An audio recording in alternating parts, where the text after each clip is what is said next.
Assalamu alaikum урматтуу достор, амансыздарбы? Барыңыздарга чет жерде убактылуу иштеп жүргөн бир туугандардын атынан, жолдоштордун атынан чоң салам. Урматтуу жердештер, бул видеону максималдуу түрдө бөлүшүп коюңуздар. Сиздерден сурануу дейсиздерби, кайрылуу дейсиздерби? Сиздерден сураныч ушул видеону максималдуу түрдө бөлүшүп коюңуздар. WhatsApp группаларга, Одноклассник, бардык Facebook группаларга, өзүңүздөрдүн друзьяңыздарга баарына бөлүшүп коюңуздар.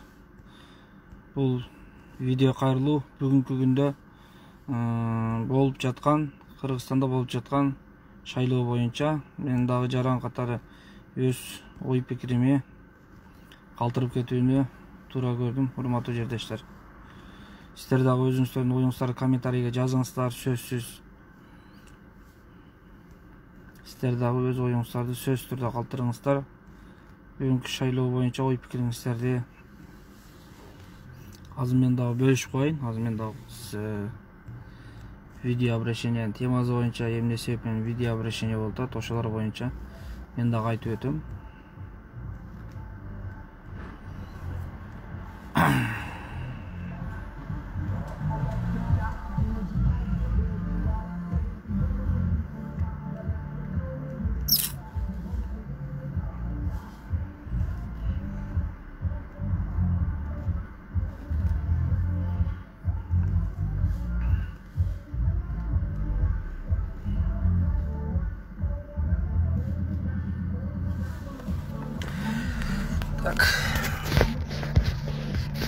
Assalamualaikum жердештер, амансыздарбы? Барыңыздарга чет жерде убактылуу иштеп жүргөн бир туугандардын атынан чоң салам. Урматтуу жердештер, бул видео кайрылуу бүгүнкү күндө эртең 11 апрель жергиликтүү кеңештерге шайлоо өтө турган күн. Бүгүн билесиздер көчмө яшик чыккан.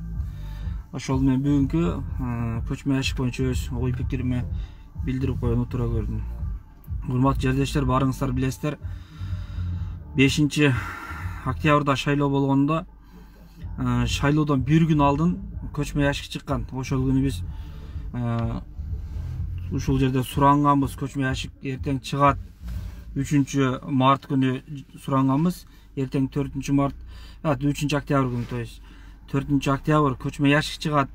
Ал мүмкүнчүлүгү чектелгендерге, ал инвалидтерге, ал база албаган инсандарга, ал шайлоого бара албаган инсандарга, шайлоого барган мүмкүнчүлүгү чектелген инсандарга чыгат деп кайрылганбыз, жалдыраганбыз мындай айткандай. Ошол күнү дагы көрдүңүздөр, шайлоодо өткөзүштү, үйлөргө, бир үйгө камалып алып, очередтеп туруш алып өткөрдү, чуркап жүргөндөр 6 саны аман туруп, мен инвалидмин деп барып шайлашып, ошол шайлоодон дагы кашасын чыгарышкан, бардагын чыгарышкан. Азыр бүгүнкү шайлоо боюнча мен бул жерге мындан кийин видеолорду киргизгем, азыр дагы жүктөйм. Кайсы жерде кандай нерселер орун алды. Ушул бүгүн 10 апрель 2021 жыл. Эртең шайлоо күнү, бүгүн көчмө яшик чыккан күн.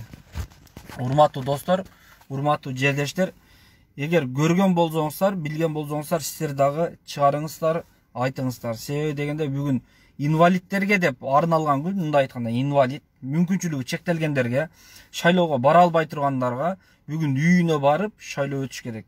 Бирок бүгүнкү шайлоодун өтүп атканы дагы эле ошол нерсе болуп атат. Инвалиди жок эле, бир жакта ден соолугу бүтүн 6 саны аман чуркап жүргөн адамдар шайлоого барып алып өткөрүшүп атат кадимкидей. Ошондуктан туугандар, мен айтайын дегеним, Кудайга шүгүр кылыңыздар. 6 саныңыздар аман экенине шүгүр кылыңыздар.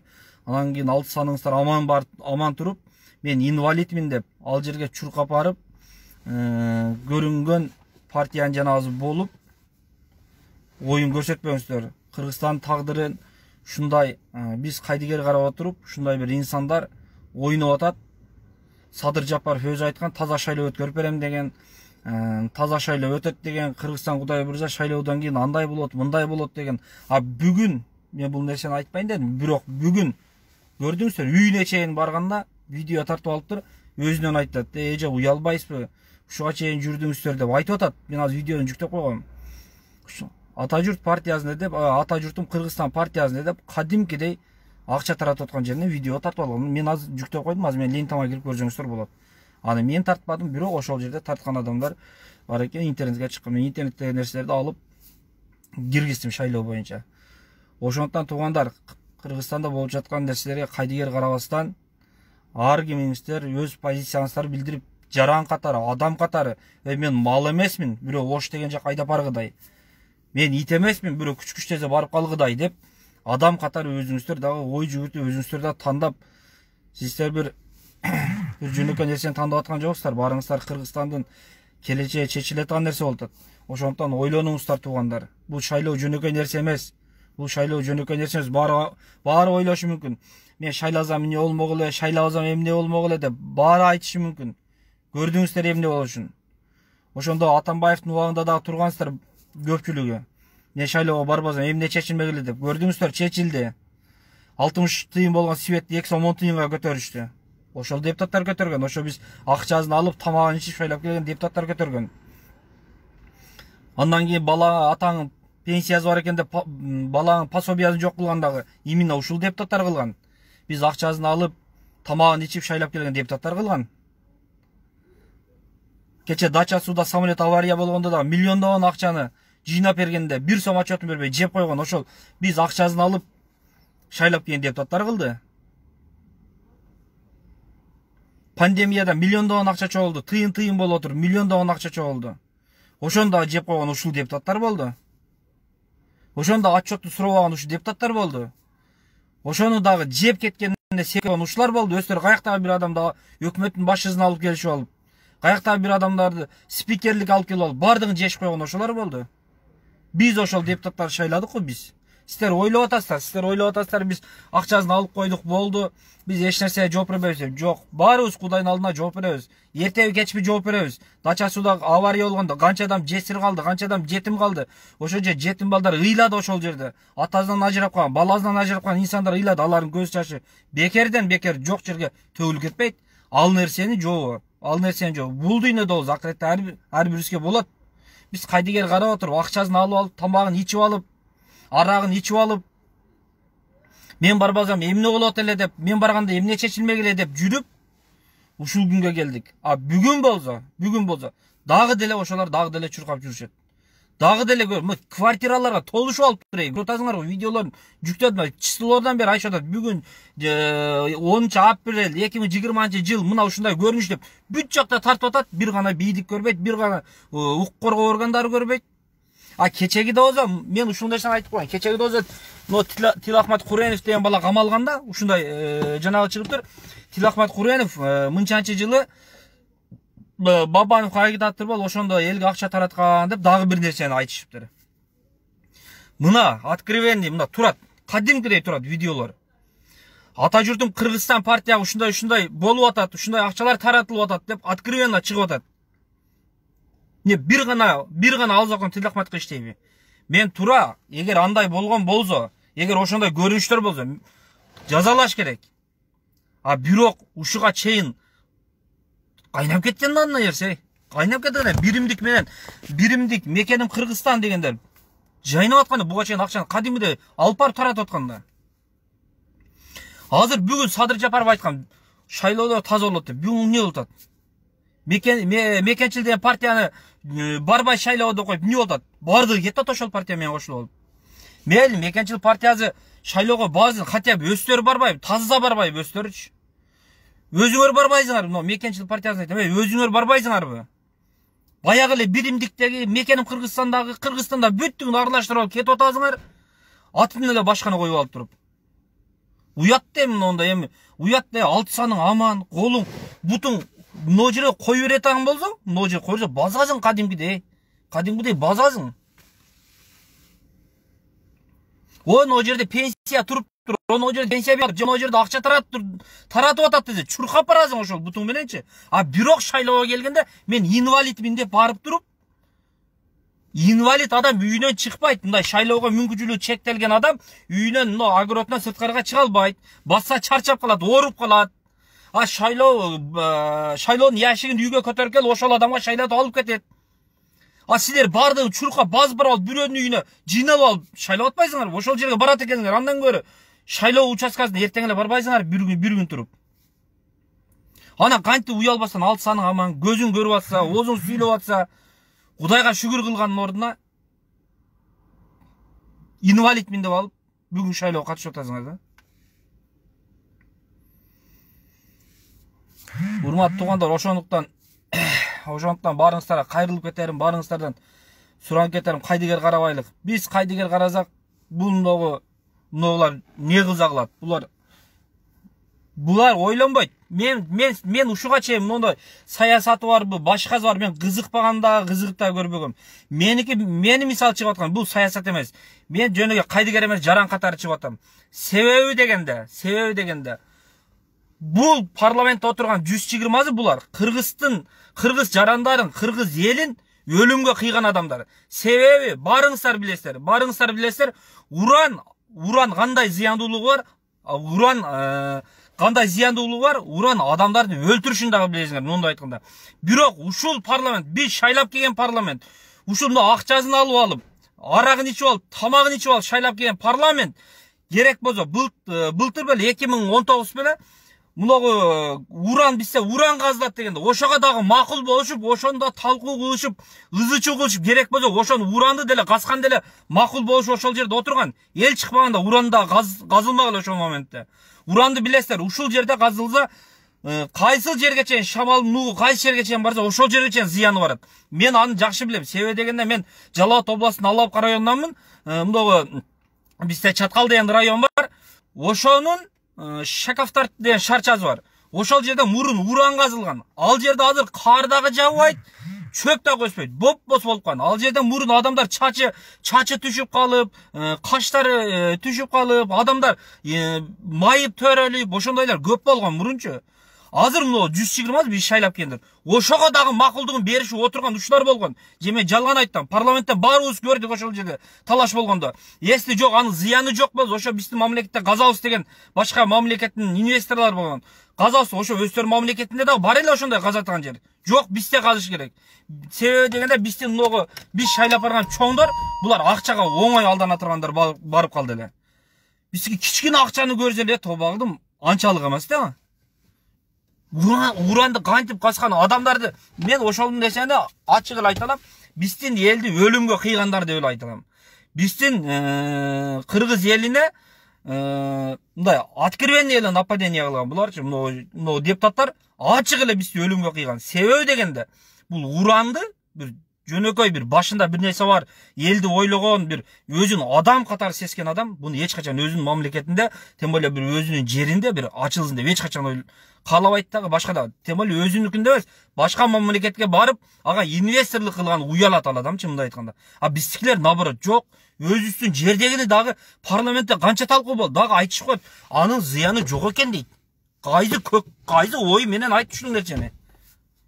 Көкмө дагы билет го урандын зыяны канча экенин.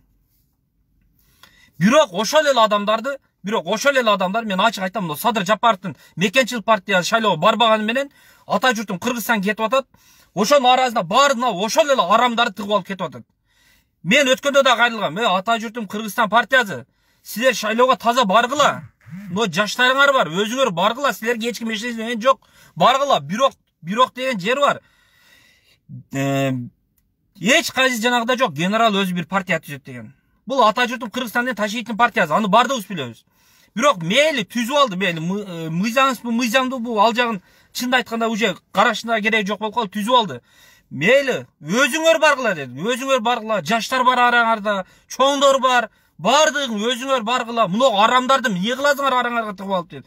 Азыр ушуну айтса дагы бизди жаман көрөт. Эртең ошол араңарга арамдарды кошуп алып төлкө силер Садыр Жапаровго, мындай айтканда, Садыр Жапаровго силер налат эле алып келесиңер. Бүт негатив ушундайынан чыгат. Элдер силер менен биз Ошол депутаттарды кетсин деп чыктык эле го кечеги Тополоңдон алдын. Тополоңдон ал барыбыз чыктык эле ушулар кетсин деп. А бүгүн болсо араңарга кошулуп отурасыңарбы же жалганбы ушул нерсе? Каякта партиялар чыгып кетти, аты жок. Бул партиялар эмес, булар эптеп эле бир уюмдар, эптеп эле бир нерсе болду, бир партия түзүшүн аракетин кылып калды. Азыр Кыргызстанда чынын айтканда мектеп бүткөндө мен окуп, анан кийин мен айылдын депутат болуппу, же айыл башчы болуппу иштеп, андан кийин айыл өкмөткө барып иштеп, андан кийин районго барып көтөрүлүп, андан кийин областка барып, андан кийин республикага чыгып көтөрүлүп, өзүм дареметим көрсөтөйүн деген жаштар жок болуп калды.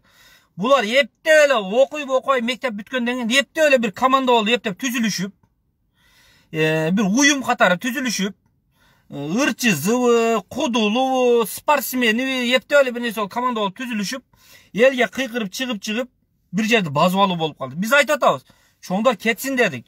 Чоңдор кетсин, аксакалдар кетсин дедик. Бирок кетсин деген менен митинг кылып кууп чыгыш керек эмес да. Митинг кылып кууп чыгып кетсин эле Тополоң кылып, идея менен сен өзүң элге көрүн, бир идеяны колдо, анан кийин болбосо кууп чыгыш баарынын колунан келет. Азыр мен дагы ушундай интернетте отуруп сиздерге байланышып, ал жакта кайдыгер эмес жаранды деп бул жака байланышып, бул жактан бирөөнө байланышып, мен дагы 5000 адам топтоп алып туруп барып мен митинг кылып кууп чыгышым керекпи?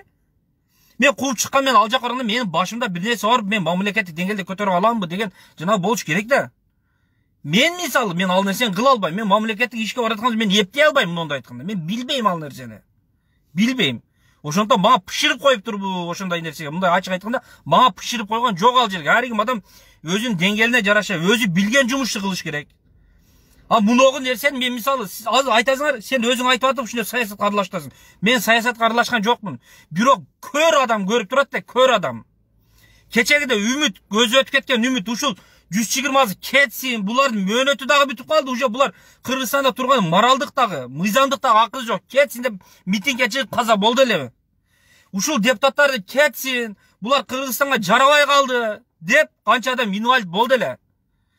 Жээнбековго же экс макам алып берем деп туруп ошол адамдар инвалид болду, же каза болду. Же мына депутаттарды азыркы 120сын мөөнөтү өтүп кетсе дагы отура берсин, каалаган мыйзамды кабыл ала берсин, каалаган жерге бара берсин деп туруп ушулар ушул жерде отурсун деп митингге чыгып инвалид болду эле. Же Садыр Жапаров өзү айткандай, мыногулар тарыхта калыш керек. Булар Кыргызстандын стабилдүүлүгүнө, Кыргызстан өнүгүшүнө чоң салымын кошту деп митингге чыкты эле ошончо адам. Эл мен дагы эсептеш керек да. Мен бул сөздөрдү айттым, мен бирөөлөр каршы болуп чыгып айта аткан жокмун. Садыр Жапаров мени жакшы көрөбү, жаман көрөбү, аны өзү билет. Мен ага жакшы көрүнгүм да келбейт, жаман көрүнгүм да келбейт. Бирок мен ачык айтам, Садыр Жапаровду если элдер митинг кылып кубатырган болсо, мен кайра айттым, Садыр Жапаровду элдер эртеп куугандан кийин азыркы мен айтып аткан сөздөрдү айтып туруп кубат. Муну именно жанында отургандар кубат. Муну 120 биригип алып кубат муну. Себеби дегенде ошолор кууганда эмне деген сөздү айтат? Садыр Жапаров мыйзамсыз шайланып алды деп кубат. Садыр Жапаров жерлерибизди берип салды деп кубат. Садыр Жапаров ГЭСтерибизди берип салды деп кубат. Садыр Жапаров Өзбекстан менен бирге ГЭС курасында суубузду берип салды деп курат. Садыр Жапаров кендерди берип салды. Кумтөрдү токтотобуз деген токтоткон жок деп кууп чыгат. Садыр Жапаров жетим тоого кол койбойм деген жетим тоодо газдырып баштады деп чыгат. Биз ушул нерселерди эртең калайсыздар, митинг болгондо митингдин темасы ушул болот. Митингдин темасы ушул болот. Бул 120сы ушул эле теманы коюп алып кууп чыгат. Биз ошого айтабыз, алдын ала алыш керек деп мына нерсени. Өзбекстанга берилди деген жерлер, өзүңүздөр ойлоңуздар, Өзбекстанга өттү деген жерлер, башка болду деген жерлер. Бул экөө тең суу, көл болуп атат, түшүнүп атасыздарбы? Тозулуп турган даяр көл өтүп атат. Биздин жөнөкөй жер өтүп аткан жок. Азыр мен айтсам барыңыздар күлөсүздөр. Азыр бул кудулдарга даяр тема. Эртең кудулдар чыгып туруп айтсынчы. Мен Өзбекстанга барып сүйлөштүм, анан кийин 100 гектар жерде деле майылдап берип берипмин. Көрсө ал жерде жанагылар өтүп кетиптир деп. Заставалар кошулуп өтүп кетиптир. Кайра 50 гектарын бергилесек алар макул деди деп. Күлөт, любой адам күлөт буну укса. Кудулдар ушуну эле айтып койсо болду, бир концерт өткөзөт мындай айтканда. Бүттү күлөт. Анан кийин биз жер биздики, көл алардыкы, бирок биз балык кармаганы болот десе. Бул менен бир концерт өткөзүп коет кудулдар. Мындай өзүңөр ушул нерсе айтылды да турабы, же мен жалган айтам, же мен кошуп атамбы? Жер биздики, көл алардыкы деди. Биз балык кармасак болот деди. Эми туугандар, ушундай нерселер болуп аткандан кийин мен болгону буну Садыр Жапаровго кайра кайрылуу жасап башка кылып атканын себеби Садыр Жапаровго чындык жетпей атабы? Жетип аткан болсо кандай ой менен ушуну айтып атат? Если бирок жетпей аткан болсо дагы, жетип аткан болсо дагы Садыр Жапаров кантип 120сын мактайт, тарыхта калат булар деп. Садыр Жапаровдун өзүнүн колдоочуларын билем мен бардыгын. Мына Урмат деген мен сосед районуман бала бар, Белек деген бала бар. Алар өздөрү айтып жүргөн, ey, мына 120 болбой калды. Кыргызстан жеп жок кылды деп. Азыр мен ушул нерсени айтып атсам, азыр кайра комментарийлерде именно ошол адамдар мага нападение кылат. Эми туугандар, мындай да, биз бир эле адамды, мисалы Садыр Жапаровду отургузуп койдук, болду, калганы өлүп кетсин, ушу иш менен камсыз болуп калды, же ушу Кыргызстан башарып калса болду деген тема болбойт да. Мен башка бирөөдү отурзун, же буну кетсин, же аны кетсин деп аткан жокмун. Калайсыздар, эртең Садыр Жапаровго каршы чыкканда биздин айтып аткан сөздөрдү тема кылып алып турган каршы чыгат. Тема коюп алып туруп каршы чыгат. Ушул нерсени тема катары коюштуруп. Бардык нерсени убагында айтыш керек. Садыр Жапаров жакшы көрөбү, жаман көрөбү айтыш керек. Анан кийин кече Садыр Жапаровдун дагы бир жаназасы чыгыптыр, мага убакыт бергиле. Убакыт берилип атат. Садыр Нуркожоевич убакыт берилип атат. Шайланганыбызга канча ай болду, убакыт берилип атат да. Убакыт берилип, будан арт дагы кандай убакыт керек? Башында айткансыз, мага 1 ай 2 ай болсо жетет деп. Андан кийин 4-5 айда өзүнө келет экен дедиңиз. Өткөн өзү 3-4 жылда өзүнө келет дедиңиз. Эми андай болбойт да. Мейли өзүнө келсин, башка нерсе болсун. Бирок мынагы жерди, кенди, гезди өткүзүп жүргөндө эмне болот? Бул кайтпайт, бул нерсе. Кайтпайт бул нерсе. Өзүңүз айттыңыз, Кыргызстан каржы өтө көп. Кыргызстан каржы ушундай абалга келди. Каржын бербесек болбойт дедиңиз. Ооба, аны бардыгыбыз билебиз. Сиз ушул принципти колдоп алдыңызга коюп алып келгенсиз. Бирок каршы төлөш керек дегенде жерди сатып туруп төлөш керек деген жери жок да ал жерде. Эгер жерди сатып туруп эле каршы төлөш керек болсо, анда бир дуракты, бир дубананы, бир көкмени, мадырабашты алып барып койсо дагы любой адам акылы жетет ал нерсеге. Сатып туруп эле берип коюш керек болсо. Биз жерди сатылбады. Ал Жээнбековдун колунан келбейт беле же? Ал Атамбаевдин колунан келбейт беле? Келет да, любой дурактын колунан келет да. Оно Чыпалак Батыр беле ким ошону алып барып койсо деле келет, жерди сатып туруп каршы төлөш керек болсо келет. Бирок идея болуш керек да, биякта каршы төлөгөндөн кийин жер сатып төлөйм деген идея болбойт да. Азыр ошого айттым, мен айттым туугандар, ГЭС боюнча дагы, башка боюнча дагы бардык нерсе башаламан болуп атат, бирок ошону дагы мына 120сы отурат. Бул жактан чыккандарды бийликке каршы чыгып атат деп коюп отурат. Бийликке биз каршы чыгып аткан жокпуз. Биз Кыргызстан мындай туңгуюкка кирип кетип атат. 120 систи тартып кетип атат туңгуюкка. Ушуну алдын ала алыш керек деп чыгып атабыз. Азыр мына мекеним Кыргызстан, ата журтум Кыргызстан деген партия мен айтып атсам, булар мени азыр жаман көрөм, анан комментарий жазышат, патрап жазышат булар. Жазганда көрөм, сөгүп жазат, башка кылып жазат. Бирок эртең ушу силер партияңар менен кетип аткандар өзү силердин түйүңөргө жетет. Кыргызстандын Садыр Жапаров ойлоп атат окшойт. Ташиев экөөбүз кармап калабыз Кыргызстан. Ташиев менен Садыр Жапаровдон 5-6 эсе күчтүү болгон Бакиев кармап кала албаган. Акаев кармап кала албаган. Атамбаев деле кармап кала албаган. Ушу барды Бакиевдин, Акаевдин, Атамбаевдин, Жээнбековдун башын жегендер ал сиздин партиясына кошулуп алып, сиз менен кетип атат. Еще сиз аларды мактап отурасыз. Тем более ел чыккан, Атамбаевга чыкканда да айткан, мына жанагыларды азайтайлык деп чыккан. Элдер Атамбаевдин убагында митингге чыгып атканда, Садыр Жапаров камалганда чыгышты. Мына депутаттар жок кылып атат, депутаттарды азайтайлык деди Атамбаев, ошолорду мактап отура берди. Жээнбековго келгенде да айтышты, Жээнбеков аларды мактап ишетип отура берди. Даже чыккан адамдар Ысык көлдөн Садыр Жапаровдун өзүнүн жерине шинен бирөө чыгып айтканда, ошол жанагы баланы аты эсимен чыгып турат. Артем беле ошол баланда кечирим сурап, эртесинде кечирим сурап чыккан интернетке. Аялдар чыккан интернетке кечирим сурап чыгып баштаган. Бүгүн Садыр Жапаровго дагы айтып атат мына уларды токтоткула деп. Мыналар токтоткула, мына 120 токтош керек, болбойт деп айта салган Садыр Жапаров кече чыгып туруп мактап отурат. Тарыхта калыш керек. Булар Кыргызстанга салымы чоң, Кудай буржуа кийин буну түшүнөсүңөр деп. Эгер булардын Кыргызстанга салымы чоң болсо, булар тарыхта кала турган адамдар болсо, ондо эмнеге чыктык 5-октябрда митингге? Жээнбеков деле кетириш керек беле максат. Аз көрүп атасыздар, Жээнбеков кетпегенде биздин гестер өтүп кетпей эле турат эле го. Наоборот, ошол кеткенден кийин гестер өтүп кетти го. Мен Жээнбековдун жанын алып аткан жокмун. Ал инсандан экс макам деген намды алыш керек. Болбойт ал нерсе менен. Эл бекерден митингге чыккан жери жок. Бардык нерсени өз убагында айтыш керек. Бардык нерсени айткандан туура түшүнүш керек. Душман катары кабыл алып тура бербестен. Az эртең дагы мына шайлоо кече бүгүн бир күн алдын көрдүк шайлоодо. Бүт бардагын чыгарып салган. 6 саны аман, колу бүтүн, ден соолугу бүтүн адамдар барып алып, мен жанагы мүмкүнчүлүгү чектелгендердин укугун алышып пайдаланып жүрөт. Болбосо биротоло инвалид болуп алчы. Биротоло инвалид болуп ал. Инвалид болуп алганда үйүңөн чыкпа. Инвалид болуп ал, үйүңө чыкпа, эшикке чык, кайра кирдин, ары бара албай турган болуп кал. Анан кийин шайлоодон өтчү айланайын. Уятта качанга чейин 6 саның аман туруп Кыргызстан жей бересиңер эмнего? Кече шайлоодон алып жакшандык чыгып, интернетке чыгып жакшандык мен көрдүм, посольствонун алдына бардым, элдер тарат, мына урмат туугандар, урмат жердештер, биз мына четте жүргөн, убактылуу иштеп жүргөн жарандар кайдыгер эмес, келип атат, очередь менен кирип атабыз шайлоого. Жанагы формектер өтүп атабыз деп. Биз бул жерде, бул жакта кайдыгер эмес жарандар. Биз шайлоого киришибиз өтө кыйын биз үчүн. Биз үчүн өтө кыйын. Себеби 5-6 саат очередьте турабыз форма 2ге. 2-3 күн алдын келип алып. Андан кийин шайлоодон 2-3 күн алдын келебиз да 5-6 саат очередьте турабыз. Кээдер 10 саат турду.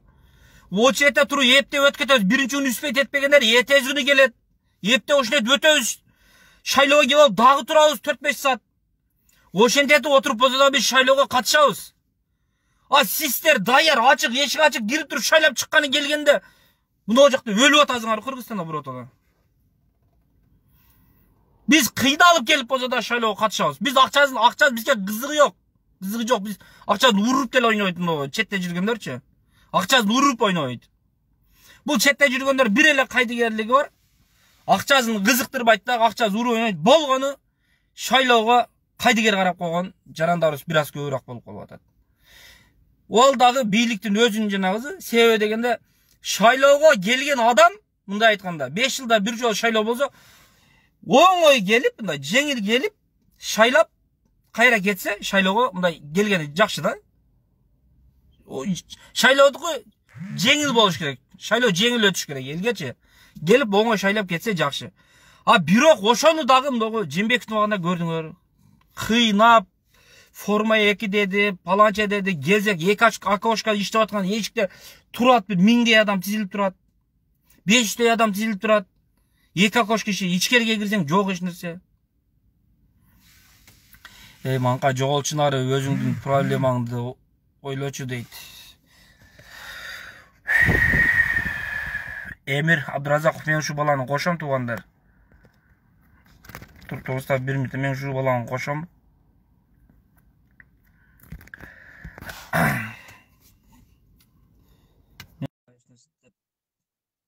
Жаман айтып башка айтпайм. Ушул жерден кошоюн сразу.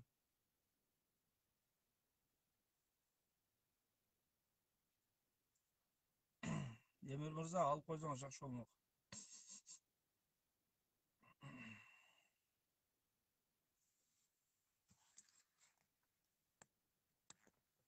Урматтуу Эмир Абдыразаков, мен сизди атайын кошуп атам. Сизден сураныч, мен эфириме кошулуп, могу жерде сөз жазсаңыз, ошол боюнча өзүңүздүн ойпуңуз может чын эле мен туура эмес айтып аткандырмын. Балки мен туура эмес айтып аткандырмын, ошо өзүңүздүн ойпуңузду кошуп калтырып кетиңиз. Сизден сураныч. Чөтө албай койдум, мен кайра кошом ушул баланы.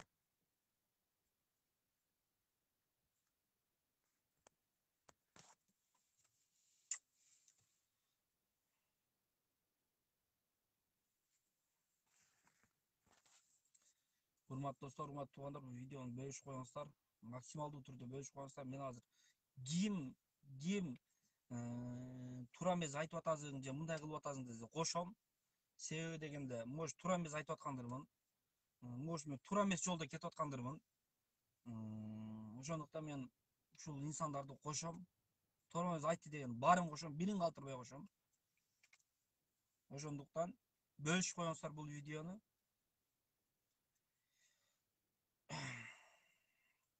Урматтуу достор, урматтуу туугандар, урматтуу Эмир деген мырза. Бир тууган. Сага эмне дейин? Сага дейинби, сизге дейинби, жашыңызды билбейт экем. Сизге деп кайрылып берейин. Сиз жөнүндө мен айткан жокмун. Мен жаран катары өзүм ой пикиримди калтырып атам. Адам катары өзүм ой пикиримди калтырып атам. Андан кийин мен мыйзам боюнча айтканым, бүгүн 10 апрель бул инвалидтер үчүн, мүмкүнчүлүгү чектелгендер үчүн, шайлоого бара албай тургандар үчүн чыккан мыйзамдуу буйрук, бул мыйзамдуу жол. Алар шайлоого бара албайт, алар мүмкүнчүлүгү чектелген, алардын үйүнө барып бир күн алдын көчмө яшик деген чыгат. Ошол күн. Бирок бүгүн инвалид эмес, алтсан амандар дагы кошулуп, ошол жерде чубалып бир үйгө камалышып өтүп атат. Ошонун негизинде айтып чыктым. Андан кийин ассаламу алейкум. Валейкум ассалам. Андан кийин туугандар, мен айтып атам. Эгер мына 120 туура эле отурган болсо, эмнеге биз буларды чимкириктедик? Эмнеге биз буларды кече 5-октябрда кетсин дедик? Эмне себеп менен? Элдер эмне себеп менен чыккан? Мен Садыр Жапаровго вообще түшүнгөн жокмун. Ташиев өзү дебатта эмне деди эле, дебатта турганда эмне деген Ташиев өзү? Жанагы менен урушту го, Улукбек Кочкоров менен. Сен кимдин партиясына кетип атасың деген. Сен бүт жепштарлардын партиясына кетип атасың, сен биримдиктин партиясына кетип атасың деген. Биримдик мен баягы итимдей жаман көргөн, кече бул жакка өткөндөн кийин салта таштады го аркага карап эле.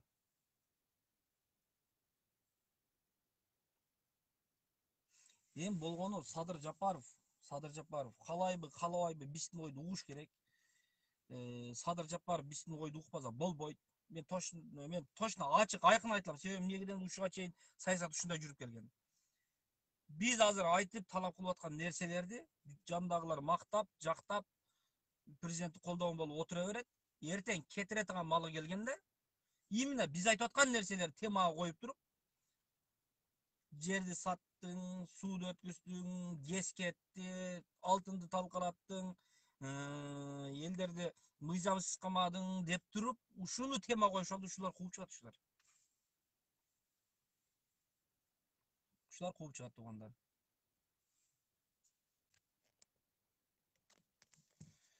Ошол урматтуу достор, эртеңки шайлоо, бул биздин шаардык кеңештин шайлообу, эртең 11 апрель. Анан кийин комиссиянын жанагы мен ал боюнча мунуга добуш бер, ага добуш бер деп агитация кылбайм, себеби агитациянын жанагы бүттү убакыты. Ошондуктан баарыңыздар кайдыгер карабастан Кыргызстанды ойлогон, Кыргызстанды көтөрө алатыган инсандарды, партияларды, мен уже партия деген айткым да келбей калды. Партияга кирсең эле ичинде кайнашып калыптыр. Мындай инсандардын ар бирин көрүңүздөр, ар биринин деңгээлин көрүңүздөр, Кыргызстанды көтөрөбү, көтөрбөйбү? Дагы эле кечегилер эле дагы эле баш айлантып келип калбасын туугандар. Ошол жагында өзүңүздөр ойлоңуздар. Эми Өзбекстан менен Кыргызстан жанагы боюнча кара суу боюнча ал боюнча жергиликтүү эл менен кеңешиш керек болбойт. Бул менен жергиликтүү эл менен кеңешиш керек. Ал жерде элдин оюн угуш керек, пикирин угуш керек. Бул менен болбойт Кыргызстандыкы. Мен могу ылдыйды көрдүңүздөр. Максат Мамытханов боюнча оюм кандай? Мен Максат Мамытхановду вообще тааныбайт да калам, билбейт да калам. Мурун бир жанагысын билем, жанагы интервью берип телеканалдарга чыккан. Андан кийин эле чоң казат болду. Чоң казатка кошулду. Андан кийин кечегиде Садыр Жапаров чыкканда көрдүңүздөр, конституцияны талкуу болгондо, анан кийин мына кендер боюнча болгондо, жетим тобуду айтып чыккан, жетим тоого алар каршы чыгып атат, булар каршы чыгып атат, жетим тоодо казыш керек деп. Именно шайлоодон 2 күндөн кийин эле, Садыр Жапаров өткөндөн 2 күн 3 күндөн кийин Максат Мамытканов менен Алмамбет Шыкмамбатов интервью берген ошол жерге чыгып.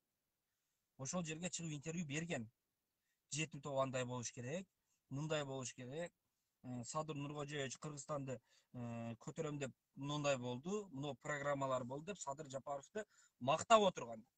Мактап чыккан. А кече болсо, кече Садыр Жапаров чоң кадатты аралашпагыла барнары деп койду эле. Кече чыгып эми Садыр Жапаровго каршы сүйлөп баштады. Садыр Жапаровго каршы сүйлөп, анан кийин кенибиз кетип атат, анан жерибиз кетип атат деп кече чыгып калыптыр жакшылай кылып. Болбойт андай. Мыногу мен урматтуу туугандар, мен үчүн мурун жеп чуткандар, башка кылгандар эптеп эле биздин партияны же биздин айткан сөздөрүбүздү колдосо болду деген эмес. Мен аларга өлүп кетсем жакындабайм. Жакындабайм дагы. Кечегиде мен дагы бир сөз айтып коеюн. Бир активист бар эле, аты эсиме Адилет деген бала. Адилет деген бала чыгып атат. Ал мени видеолорун бөлүшүп атат. Эс угуп аткан болсо эртең мага дагы чыгат ответ кылып. Мени видеолорун бөлүшүп атат. Башкасын бөлүшүп атат. Себеби эмнеге бөлүшүп атат мен жакшы билем. Себеби мен айтып аткан сөз Садыр Жапаровду түз жолго түшсүн, мындай кылбасын деп айтып атсам, ал үчүн ошон үчүн бөлүшүп атат. Себеби аларга Садыр Жапаровго каршы чыккан адамдардын саны көп болуш керек болуп атат. Мен аны билип турам. Ал бала өзү Абдил Сегизбаевди коргоп чыгыптыр. Мен Абдил Сегизбаевди коргоо жанагысымын деп. Мен ошол мырзага айтып коем, мени видеом бөлүшпөй дагы кое бер, анан кийин менен пайдаланбай дагы кое бер. Мен эки дүйнө бириксе дагы, но Абдил Сегизбаев, Алмаз Атамбаев, Фарид Ниязов дегендерге өлүп кетсе, кокус Бишкекте чогулуп бир нерсе уюм болуп, же бир жанагы болуп, Садыр Жапаровга сөзү жеткизүү максатында ошол жерге барса, ошол жерде дагы ошол нерсени айтам. Мен мага кошулуп дагы отурба, мага мен менен бирге барба дагы ал жерге. Мен андай адамдар менен барбайм. Мен өзүм бирөөгө жанагы курал болуп калышты каалабайм дагы андайларга. Алар мени колдогон болуп, өздөрүнүн тактикаларын жүргүзүп атат. Мен аны билип турам. Ошого Адилет мырза, мен сизге айтарым. Себеби эмне себеп мен колдой албайм. Мен барын ушул жерден урматтуу туугандар, ушуну кеңири бөлүшүп коюңуздар. Мен ушул боюнча өзүмдүн оюмду айтып коеюн. Но Текебаев, Атамбаев, мына Отунбаева, Бекназаров ушулардын боюнча өзүмдүн оюмду. Но Жембек булардын бүтүнүн айтып коеюн эле. Мына өзүмдүн оюм. Ушуну кеңири бөлүшүп коюңуздар. Себеби дегенде Текебаев камалган иши бул мыйзамсыз камалган. Себеби Маевскийден акча алыптыр, башка болуптур деген бул фокус, бул тема жөнөкөй эле жомок болгон. Текебаевди эмне себеп менен камаш керек эле Текебаевди? Оштогу болгон тополоң боюнча Текебаевди камаш керек эле. Өзбек Кыргызстан тополоң боюнча Текебаевди камаш керек эле. Бирок ал иш боюнча козгоюн деп, ал боюнча камайын десе, ал жерде Атамбаев өзү аралашкан эле. Ал жерде Бекназаров өзү аралашкан эле. Ал жерде Отунбаев өзү аралашкан эле. Ошол себептен булар бир оюн ойлоп чыккан. Ооба, Текебаевдин камалганы мыйзамсыз болгон. Себеби Маевский деген тема жок болгон. Ал тема Өзбек Кыргызстан тополоңу болуш керек эле, Ош окуясы болуш керек эле. Ош окуясын козгойн десе, Атамбаевдин дагы, Текебаевдин дагы, Отунбаеванын, Бекназаровдун бүт ошолдогу убактылуу өкмөттүн баардыгынын күнөөсү болмок ал жерде. Ошон үчүн бири-бирин чукку бере турган болсо, өздөрү кошулуп чыгып калаткан бол Маевский деген ой пайда болгон ал жерде. Бул баары карандай калып, бир күнү убакыт келет, бир күнү баары такталат, баары чыгат. Бул жөнөкөй жомок боюнча эл жомокторду угуп кала бербейт ал жерде. Мен ошондон айтам, ал жерде Ош окуясында канчалаган адамдар бекерден балдарынан ажыраган эмес. Канчалаган энелер сыздаган, канчалаган балдар сыздап калган ал жерде. Булардын бүттүгүн булар уюштуруп алып өздөрү жомок кылып койду бунун бардыгын. Себеби бардыгы факт менен чыккан. Атамбаев, аз Текебаев айта турган болсо айтат. Мен Атамбаев убагында каршы чыккан, эч кандай каршы чыкпаган. Эч кандай каршы чыкпаган. Керек болсо Отунбаеваны президент кылып келип, андан кийин Атамбаевди президент кылып келип, бирөө Текебаев, өзү Текебаев болгон, президент кылып келген. Андан кийин президент болгондон кийин Текебаевден секирди, Текебаевди тебип салды. Себеби дегенде ал убакта прокуратура Атамбаев болгондо прокуратурада Айда Салянова отурган. Бир министрликте Атамекенин адамы отурган. Айда Салянованы кетирип туруп, ордуна Индира Жолдубаеваны алып келген Атамбаев. Ошол убакта булар каршы чыгып баштаган. Андан кийин министрди кетирип туруп, Улан bir bereket деген аты есіме шығып тұр. Улан деген bir бала келген. Здоровый bir бала келген, қара бала. Ошоны алып келген, ал Атамбаевдин адамы болгон. Текебаев ошолардын баардыгын көрүп, Атамбаев буга нападение кылышын көрүп туруп, андан кийин секирген. Билесиздер, ошол жерде парламентте отуруп, Текебаевдин берген суроо бар ошол балага. Сен эмне себеп менен келдиң, билесиңби? Сен Текебаевди камаш үчүн келдиң деп айткан ага. Текебаев ошону баардыгын билген. Андан кийин Дача жана чыгып, Дача сууда окуя чыгып калды, бул Текебаевга курал болуп калды Дача суудагы. Ооба, Дача суу боюнча Атамбаев жооп бериш керек бул боюнча. Булардын баардыгы мындай болуп чырмалышып калган. Текебаев эгер ушунча Атамбаевга нападение кыла турган болсо, Текебаевди тебе бергенден алдын, Текебаевди бар жогол мага жакындаба дегенден алдын кылыш керек эле нападениени. Нападениени алдын кылыш керек эле. Бунун баардыгы чыгат, аягы чыгат. Мен ошого айтам, мындагы Адилет деген мырзага айтарым. Сиздин полицияңыз кандай билбейм. Ошол убакта Ош окуясынын күнөөлүүлөрүн, бүт ушундай күнөөлүүлөрүн ошол жерде колдоп отурган Атамбаевди колдогон анау ким менен аты? Абдул Сегизбаев болгон. Ошонун баардыгын колдоп отурган могу Фарид Ниязов болгон. Азыр сиз именно ушуларды колдоп атканыңыз үчүн, ушул инсандарды колдоп атканыңыз үчүн мен сизге кайра айтарым. Мен эч кандай видео менен бөлүшүп, менен өзүңүзчө пайда көргөн адам болбой эле коюң. Баарын ошондуктан туугандар, бул видеону бөлүшүп коюңуздар. Бул жерде эптеп эле Садыр Жапаровго каршы чыгасыздар, бул каршы чыгып атыптыр, ушуну кошуп алыш керек деген принцип болбош керек мындай айтканда. Андай принцип болбош керек. Ар ким өзүңүздүн оюңуздарды айтыңыздар. Садыр Жапаровго ечим каршы чыгып аткан жери жок. Садыр Жапаровго өзүнүн ойду айтабыз. Кыргызстанды алдыга тартып кетиш керек. Болду, президенти болду. Кыргызстанды алдыга тартып кетиш керек. Аны эптеп эле бир жеринен жанагы кече ошо 120 мактап, ана жерди бул жака берип, жес ал жактан кылып, эртең Кытайга барып келип, жетим тоодо кастырып, жер үйдү ал жака берип, андай болбойт. Кыргыз Садыр Жапаровго убакыт бериш керек деп атат. Убакыт берилип атат. Ошол убакыттын ичинде конкретно Кыргызстанды алдыга тартып кетиш керек, жерлерди бөлбөстөн. Ошондуктан туугандар, барыңыздар мына видеону бөлүшүп коюңуздар. Ал боюнча кимдин ою кандай билбейм. Мен ушул инсанды дагы кошоюнчу. Максатжан Кулубеков дегенди кошоюнчу.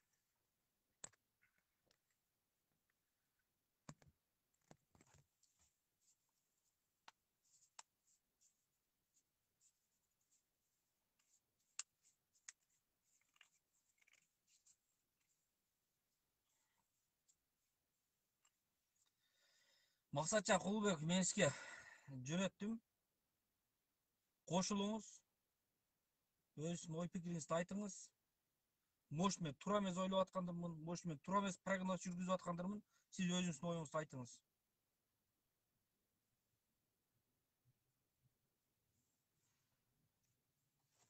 Ринат мырза, мен сизди дагы кошом азырчы. Башың иштесе келип иштебейсиңби дейт. Ринат.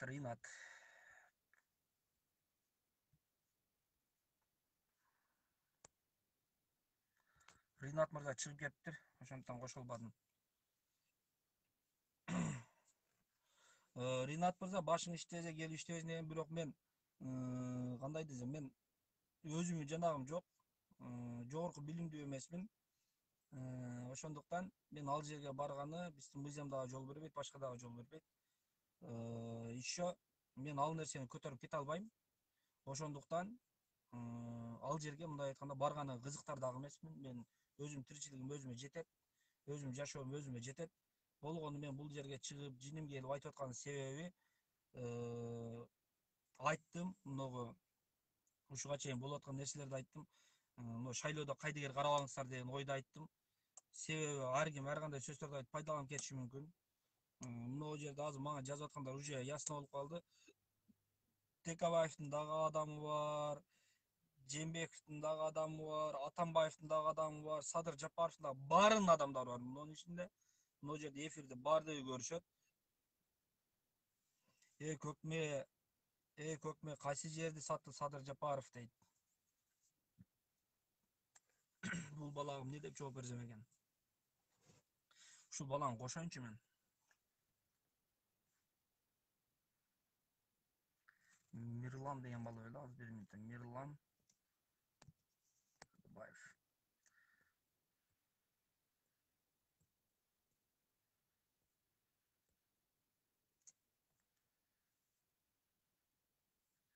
Мирлан мырза, мен азыр сизди кошом, бир тууган. Өз ой пикириңизди калтырың. Жапаровдун Мадумай менен тең келбейт. Макул кошоюн, аны айтып коюңуз.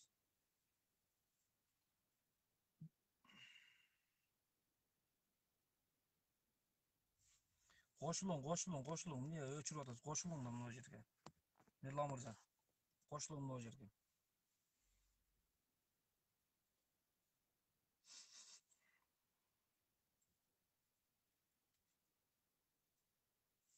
Кошулуң. Мен сизди коштум. Бир тууган, сиз өз ой пикириңизди айтың. Анан ал жака көшөгөнүн артына туруп алып сөгүндү эмне кереги бар? Өзүңүздүн ой пикириңизди айтыңыз. Сизге эч ким эч нерсе деген жок. Кошулуң деп атам. Кошулбай атасыз. Мына жерде Мирлан деген бала дагы кошуп атам мен. Фейк болобу, башка болобу кошуло берсин. Ким болсо ошо болсун. Мирлан мырза кошулуң. Мен сизге дагы ушул менен 4-5 жолу жөнөттүм друзьяны. Кошулуң. Өз ой пикириңизди айтың. Мен мына жерге чыгып алып, мен сизди сөгүп башка кылып аткан жерим жок. Мен өзүмдүн ой пикиримди айтып атам. Туугандар, өзүмдүн ой пикиримди айттым. Эгер туура эмес, өзүмдүн ой пикирим туура эмес болсо, өзүңүз ой пикириңизди билдириң, айтыңыз. Эч ким эч нерсе деген жери жок.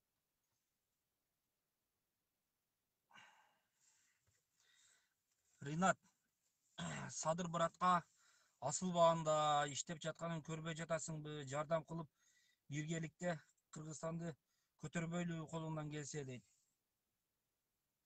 Мен ушул баланы да кошоюн деп атам да, Ринаттычы.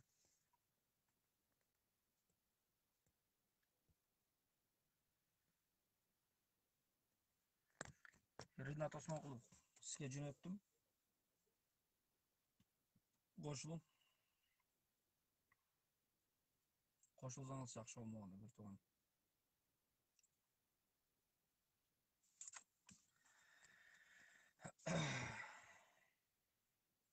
Кошулбай калды. Ринат мырза, анда мен сизге айтып кетейин, анча аракет кылдым, кошула албай калдыңыздар, может связыңыздар болбоду, же может туура келбей калды, билбейм, кошулбай калды.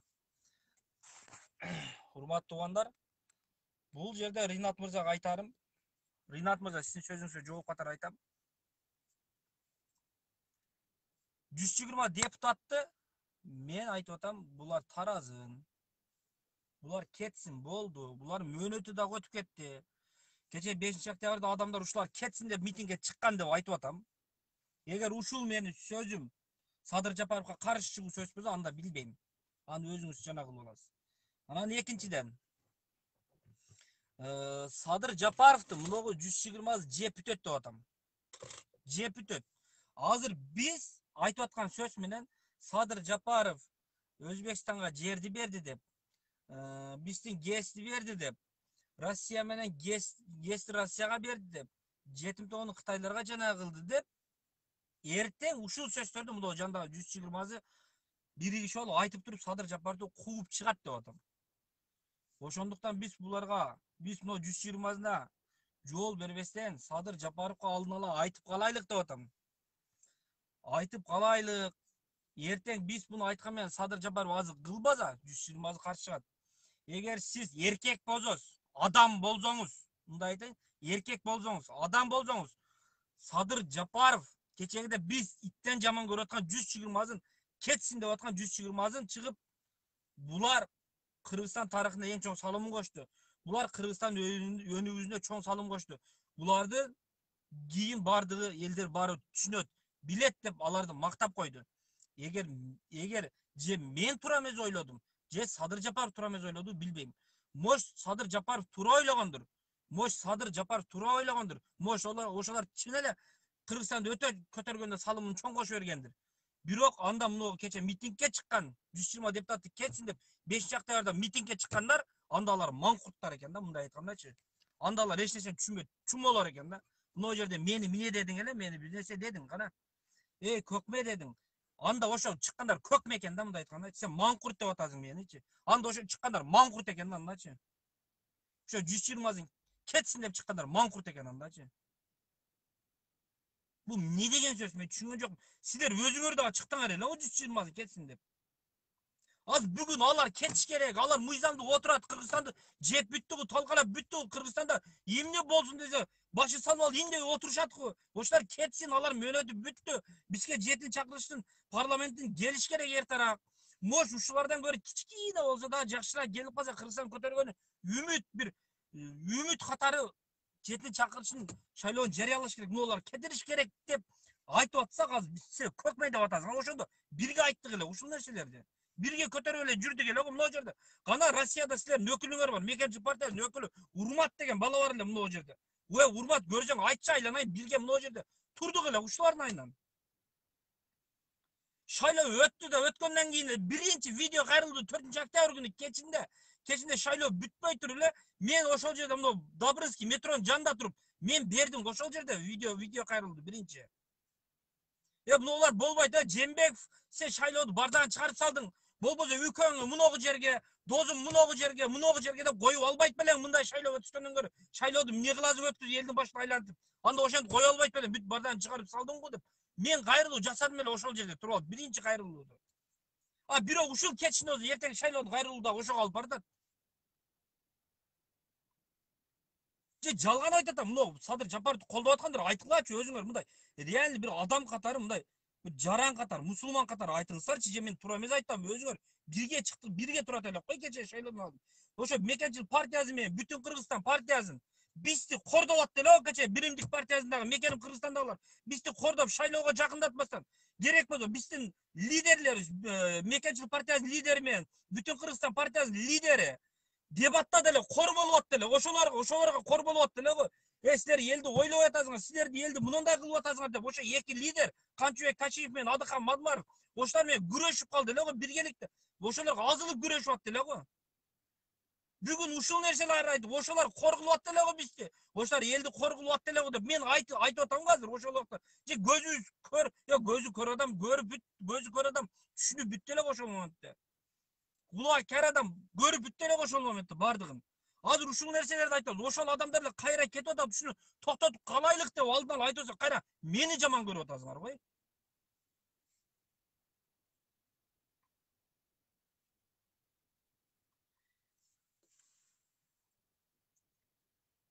Мындай кичине ойлонуш деле керек да. Садыр Жапаровго каршы болуп аткан эч ким жок азыр. Садыр Жапаровго эч ким каршы болуп аткан жери жок. Садыр Жапаровго эртең ушул сөздөрдү айтып чыгып туруп каршы болот деп атам мен. Себеби Жээнбековдун убагында да ушундай болгон, Атамбаевда да ушундай болгон. Мына жанда пысмыймалы отуруп мына 120 бүт нерсенин башын жейт. Себеби мен Садыр Жапаровду бийликти алып калыш керек. Ана буга каршы чыгарбаш керек деген принципте эмес. Кыргызстан тополону көтөрө албайт азыр ушул моментте. Кыргызстан тополону көтөрө албайт ушул моментте. 100% Кыргызстан көтөрө албайт тополону. Өзү биз ошончо болуп бүттүк өзү. Каршты көрүп атасыңар. Башка мамлекеттин бизге кылган мамилесин көрүп атасыңар.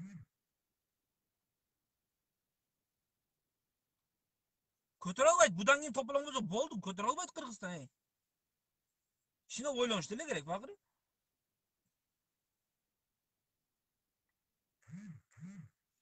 Ошондуктан урматтуу менин бир туугандарым, жакшы айтабызбы, жаман айтабызбы, кандай айтабыз? Ошо биздин бири-бирибизден сиздердин бага менин сиздерге боорум болсо эч жетишким көрбөйт. Биз эртең бири-бирибиз менен ызылдашып, чырылдашып жүргөнүбүз менен эртең башка мамлекеттер бизге эч кандай жана кыла албайт. Жакшы айтабызбы, жаман айтабызбы, каалайбызбы, каалабайбызбы, муктаждыгыбыз бири-бирибизге болот.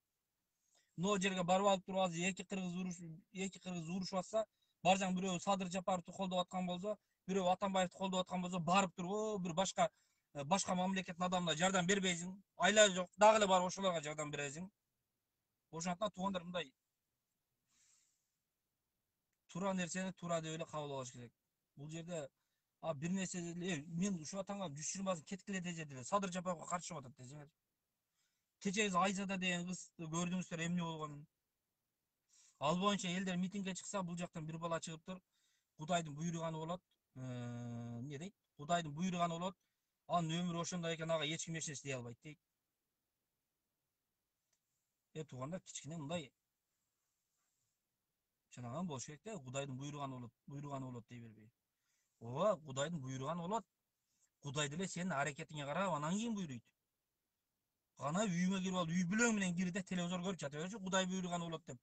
Эшикке чык, эми улуу сөздө уят жок, туалетке бар, кайра үйүңө кирип жата берчи, эмне болот экен, эмнени буйруйт экен. Кичине аракет кылсаң ошого карап буйруйт. Ошондон туугандар, ошо видео кайрылуу кылып атканда мындай кичине ойлонуңуздар. Ал жерде анын дагы ата энеси, бир туугандары сыздап отурганда анын үстүнө, өлгөндүн үстүнө көңгөң болуп, аларга негатив айтып, анан кийин ошо укук коргоо органдарын коргоп жана кылбастан. Укук коргоо органдары жооп бериш керек. Бурлайдын өлүмүнө да жооп бербейт. Мунуга да ушундай болуп атат. Комитет чыгыптыр, Садыр Жапаровго каршы болгондор, силер Айзаданын өлүмүн эмне дейт? Айзаданын өлүмүн саясат кылып, ошолорду колдоп чыгып атасыңар. Кудайдын буйругу экен, ал Кудай буйруган экен, өлдү деп. Анда Садыр Жапаровду коргой эле койгула, башкаларга негатив айтпай эле койгула. Кудайдын буйруганы болот деп эч нерсе кылбай отура бергилечи, эмне буйруйт экен. Садыр Жапаровго каршы чыккандар бир баста шылып жеп коет. Кудайдын буйруганы болот, бирок аракетке жараша болот. Могу жерде бирөө мага бир жанагы жөнөтүп туруп көрбөй калыптым, азыр эми көрдүм. Өчүп кетти да. Ошол достор, урматтуу туугандар, ар бириңиздерге жеке атыңыздарга бир туура эмес ой пикир айтсам, же туура эмес негатив айткан болсом, баарыңыздардан кечирим сурайм. Бирок мен многу бүгүнкү шайлоо боюнча айткам. Бул видео узакка созулуп кетти. Себеби дегенде, мен хотя бы эл мурунку шайлоолорду айтканын себеби, хотя бы эл мурунку нерселерден бир жыйынтык алар деген ой максат менен айттым. Урматтуу туугандар, мен буну бирөөгө таңы улап, бирөөгө мындай деп айткан жерим жок. Анан мен жанагы Атамбаевди колдогон, жанагы Фаритти жанагыны колдогонго айттым. Азыр абакташ Абдил Сейизбаевди колдогон балдарга айттым. Анан кийин эптеп эле Садыр Жапаров ушу каршы чыгып атат деп эле эптеп эле менен пайдаланып, же ушундай уюмдардан пайдаланышына аракетин кылбагыла. Мен ал боюнча да өзүмдүн оюмду айттым. Урматтуу достор, урматтуу туугандар, баарыңыздардын үй бүлөңүздөргө тынччылык, аманчылык, өлкөбүздө өнүгүү болсун. Кудай буйрса, өлкөбүз өнүккөн мамлекеттердин катарында бир тең ата сүйлөшкөн, бир мамлекеттин жанагында башын ийип калбаган, ар бир мамлекет менен сыйда, ар бир мамлекет менен бир жакшы мамиледе болгон күндөр насип кылсын. Үй бүлөңүздөрдө тынччылык болсун, өлкөбүздө өнүгүү болсун. Кандай күндөр болбосун, бири бирибизди колдогон, бири бирибизди сыйлаган күндөрдө жүрөлүк. Эртеңки жакында мына келип аткан эртең шайлоо болот. Шайлоодон кийин эле Кудай буйрса орозого кирип келебиз. Мен ушул менен эфирге чыкпайм туугандар. Эртең шайлоо болот. Шайлоодогу видеолорду бирок киргизем.